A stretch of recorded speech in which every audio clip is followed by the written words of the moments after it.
자, 그 흘러가는 세계사 한가운데에서 이제 우리는 그 세계사뿐만 아니라 그 성경 안에 나오는 종교적인 내용도 조금 이해를 해야 이제 또 이해를 할 수가 있어요. 사복음서를. 그것을 또 잠깐 나눠보도록 하겠습니다.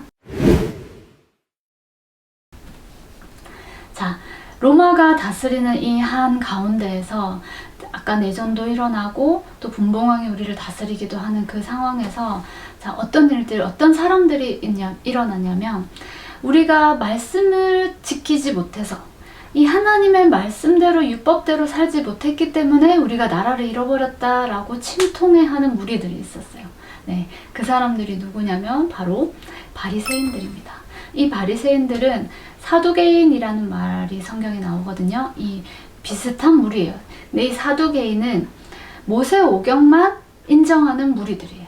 하나님의 율법. 그리고 이 바리새인은 모세오경 플러스 장로들의 유전이라고 하는 그 사람들의 율법들, 사람들이 만든 또 율법들이 있었어요. 장로의 전통이라고 하는 그것도 지켜야 된다라고 말하는 이제 무리들이 있었죠. 그 두 사두개인과 이 바리새인은 서로 굉장히 서로를 적대시하는 사람들이었어요. 왜냐하면 이 사두개인은 부활이 없다고 말하는 사람들이었거든요. 이 사두개인들은 모세오경만 믿기 때문에 부활은 없어 라고 하는 사람들이고, 이 바리새인들은 부활을 믿는 사람들이었어요. 서로가 율법에 대한 해석과 이해가 좀 달랐죠. 그런데 예수님을 죽일 때에 유일하게 이 두 무리가 한 마음이었다고 성경에서 나오기도 합니다.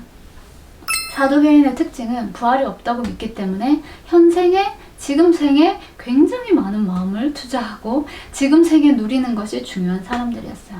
종교적인 지도자였지만 굉장히 돈에 눈이 먼 사람들이라고 생각하시면 됩니다. 그 당시의 제사장들이나 또 사두개인들은 굉장히 성전세나 성전의 어떤 것들로 많은 돈을 누리고 유익을 누리는 사람들이었어요. 사회적 지위와. 그래서 이 땅의 삶이 전부라고 믿는 사람들이었어요. 그리고 바리새인은 부활을 믿었고 또 굉장히 어느 면에서는 금욕적인 삶을 살았지만 자기가 만든 인간의 유전들을 지키느라 많은 사람들이 따를 수 없는 수많은 율법을 정해놓고 지키지 못하게 하는 역할들을 했죠. 나중에 신약시대에 가면. 그리고 또 한 부류가 누구냐면 열심당이라는 또 부류가 있습니다. 성경에 보면 베드로가 열심당이었다고 해요. 네, 그런 말들이 있어요.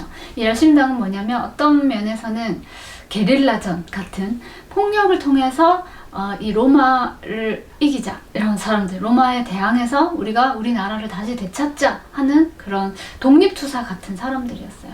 그래서 항상 주머니에 이 식칼 같은 이게 칼을 탁 차고 다니는, 그래서 왜 베드로가 예수님 잡으러 온 사람의 귀를 갑자기 칼을 꺼내서 이렇게 자르잖아요. 그것처럼 칼을 항상 들고 다니는 그런 부류의 사람들이었어요.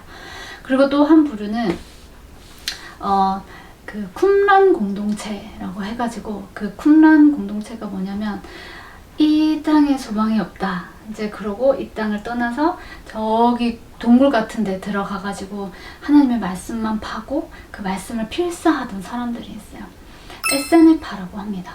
그런 사람들을. 네. 이 에세네파는 이 묵시문학이라고 해서 이 땅에 소망을 두는 게 아니라 하나님의 또 저 세상 하나님이 오실 그것들을 기대하면서 좀 세상과 단절된 삶을, 약간 저기 산속에 들어가는 것처럼 세상과는 좀 단절하고 나는 하나님만 보리라 하고 동굴 안에서 숙식을 하면서 약간 그 세례 요한이 약간 에세네파의 느낌이죠. 네, 세상 한가운데 있지 않고 저기 나와서 사막과 그런 곳에 거주하는, 네, 그래서 필사하는 그 일을 했던, 일이라기보다는 그렇게 하나님을 섬겼던 사람들이에요.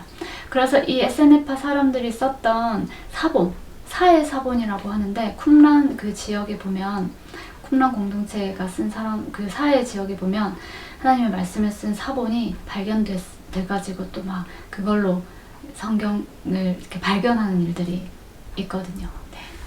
그랬던 종류가 요 네 부류가 있었어요. 자, 그러면 예수님이 이 땅에 오시기 전에 이러한 부류들이 하나님의 나라를 고대하면서 우리에게 주실 메시아를 기다리고 있었겠죠. 하나님이 우리에게 메시아를 주실 건데 구약의 예언대로라면 그 메시아를 기다리고 있는 이 네 부류의 사람들은 서로 생각과 시각과 관점이 너무 다른 거예요. 그래서 내가 생각했던 예수 그리스도여야 되는데 그렇지 않은 예수 그리스도가 오신 거죠. 그래서 이 사람들이 나중에 신약 성경 그 사복음서에 보면 예수님을 굉장히 적대시하고 대적하는 사람들로 나옵니다. 네, 그걸 이해하시고 여러분이 사복음서를 읽으시면 굉장히 또 이 사람이 그 사람이구나 하면서 도움이 많이 되실 거예요. 그냥 읽으시지 마시고 조금만 이해를 하시면 하나님의 말씀이 조금 더 풍성하게 이해가 깊게 되실 수 있을 겁니다. 이 짧은 내용이지만 여러분이 관심을 가지시면 또 얼마든지 자료를 찾아보실 수 있어요. 네, 그것들을 잘 이해하시고 쭉 이런 흐름에서 하나님이 예수님이 이 땅에 오시게 하셨구나. 짧게 굵게 딱 핵심만 말하자면 하나님은 그 400년의 기간 동안에 전 세계 곳곳에 하나님의 말씀을 배우는 회당들을 세우시고 그리고 하나님의 말씀을 배우는 회당을 지을 뿐만 아니라 그 회당으로 갈 수 있는 로마라는 나라를 통해서 그 나라로 그 지역으로 갈 수 있는 길을 아주 예쁘게 만들어 주셨어요. 그리고 이후에 예수님이 오시고 그 복음을 가지고 바울이 그 지역을 돌아다니면서 하나님의 복음이 이제 더 이상 이스라엘이라는 나라에 묶여있지 않고 온 세계로 온 유대와 사마리아와 땅끝까지 예루살렘을 넘어설 수 있도록 하나님이 만드시는 굉장히 놀라운 일을 하나님은 이 400년 동안에 준비하셨습니다. 결코 침묵기가 아니죠. 하나님이 우리의 삶에 침묵하신다면 저는 하나님이 이렇게 큰 일을 준비하는 시간이라고 생각해요. 여러분의 삶에 침묵하시는 것 같은, 하나님이 느껴지지 않으시는 것 같은 삶을 혹시 보내고 계시다면 하나님이 얼마나 놀라운 일을 나를 위해서 준비하고 계신가 기대해 보셔도 좋을 것 같아요. 이것이 중반기, 이 신약을 맞아들이기 전에 여러분이 최소한으로 알고 있으면 좋은 기본적인 이야기들입니다. 이것을 가지고 여러분이 신약을 잘 읽어보시기를 추천드립니다.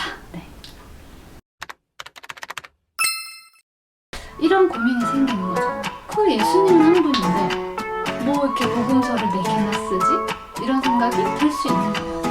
예수님은 한 분이시고 그분이 다른 삶을 사신 게